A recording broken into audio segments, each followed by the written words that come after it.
रहा है जी। क्या करेंगे, बहुत मुश्किल बोल। इतना ढेर है यार। मैंने सोचा इतनी मैं तो किताबें 5 आदमी तो टिन पहुंचने में प्रॉब्लम हो जाती है।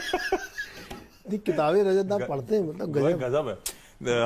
चलिए, लेकिन अब आगे बढ़ने का समय है, बाकी के स्टॉक्स की न्यूज पे फोकस। ये क्वार्टरली अपडेट नीरज जी, इसमें बजाज का आ गया है ना, बजाज फाइनेंस का कैसा है?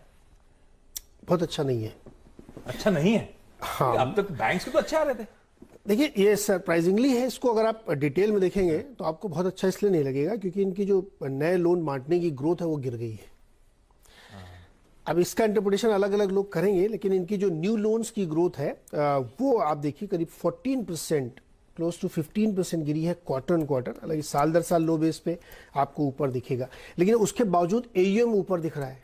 कारण ये है कि जो बिग टिकट साइज है उसकी वजह से एयूएम बढ़ता हुआ दिख रहा है, लेकिन नंबर ऑफ लोन्स, कितने लोगों को लोन बांटा गया, वो हेड काउंट कम होता हुआ यहाँ पे दिखा है। न्यू लोन्स केवल 63 लाख रहे। तो ये एक खास बात इसमें देखने को मिलेगी। आपकी कस्टमर बेस हालांकि अभी भी 7.25 करोड़ के आसपास यहाँ पे बना हुआ, जिसमें क्वार्टर ऑन क्वार्टर 4% की ग्रोथ देखने को मिली। साल दर साल यहाँ पे 18.5% की ग्रोथ थी। तो क्या ये एक चिंता की बात होनी चाहिए क्या कि पहले जो 20 लोग लोन देते थे अब वो घट के 12 लोग लोन ले रहे हैं, लेकिन साइज में बढ़ा हो गया, यानी बड़े लोन ले रहे हैं, तो उससे एयूएम आपको घटता हुआ दिख रहा है। लेकिन मुझे लगता है कि शायद ये चिंता की बात होनी चाहिए कि नंबर ऑफ पीपल कम हो रहे हैं। ओके, तो थोड़ा सा दिक्कत भरा ये क्वार्टरली अपडेट पर क्विकली आते हैं, ब्रोकरेजेस कैसे रीड कर रहे हैं इस क्वार्टरली अपडेट को?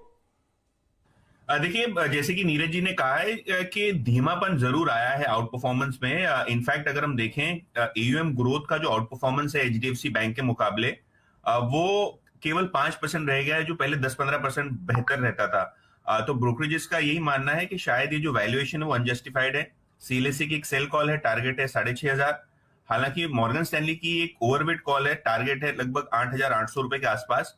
और इनका मानना यह है कि जो नया कस्टमर एक्विजिशन है वो गिरा है। लगभग साल दर साल बेसिस पे नए कस्टमर एडिशंस 3% गिरे हैं, और एयूएम जो ग्रोथ है वो 9% के आसपास आई है, जो बेटर देन एक्सपेक्टेड है। हालांकि जो कस्टमर एक्विजिशन है उसको लेके ब्रोकरेज चिंतित है। देखते हैं अब इस क्वार्टरली अपडेट पे स्टॉक कैसे रिएक्ट करता है, उसके बाद टेक्निकल एक्सपर्ट्स का व्यू लूंगा। लेकिन गौरांग सर, हाय, गुड मॉर्निंग। बजाज, जब सारे बैंकिंग मेजर्स के अब तक क्वार्टरली अपडेट अच्छे आए थे, इसका जो Q4 अपडेट आया थोड़ा सा पस्त नजर आ रहा है। बजाज फाइनेंस पे आप लोग का कॉल क्या है? धन्यवाद आशीष, आप सभी को शुभ प्रभात हमारे तरफ से। Good morning sir. अगर किसी के कहने से अगर बिकवाली होती है और नीचे के स्तर दिखते हैं तो मेरे ख्याल से खरीदारी में ही समझदारी होगी। 8,500 तक का लक्ष्य हमने निर्धारित किया है, और साल में 4 तिमाही होते हैं। एक तिमाही में अगर कुछ तकलीफ आती है जिसके कारण को लेकर के हमारी सबकी समझदारी में स्पष्टता है, तो उससे कोई भय या घबराने की बात नहीं होनी चाहिए। मेरा ये मानना है कि लोन बुक ग्रोथ आने वाले दिनों में एनबीएफसीज की, हाउसिंग फाइनेंस कंपनीज की, गोल्ड लोन कंपनीज की, डाइवर्सिफाइड फाइनेंशियल कंपनीज की, कमर्शियल व्हीकल फाइनेंस कंपनीज की और बैंक्स की बहुत ही सक्षम रूप से बढ़ेगी। मांग है, धीरे धीरे करके बढ़ रही है, और वो आंकड़े हमें दिख रहे हैं जिस तरीके से कुछ बैंकों ने अपने कासा और डिपॉजिट के आंकड़े हमारे समक्ष रखे हैं। तो अगर किसी गोरे से कहने के बिकवाली थोड़ी बहुत हावी होती है, तो आज मेरे ख्याल से खरीदारी का बेहतरीन मौका होगा।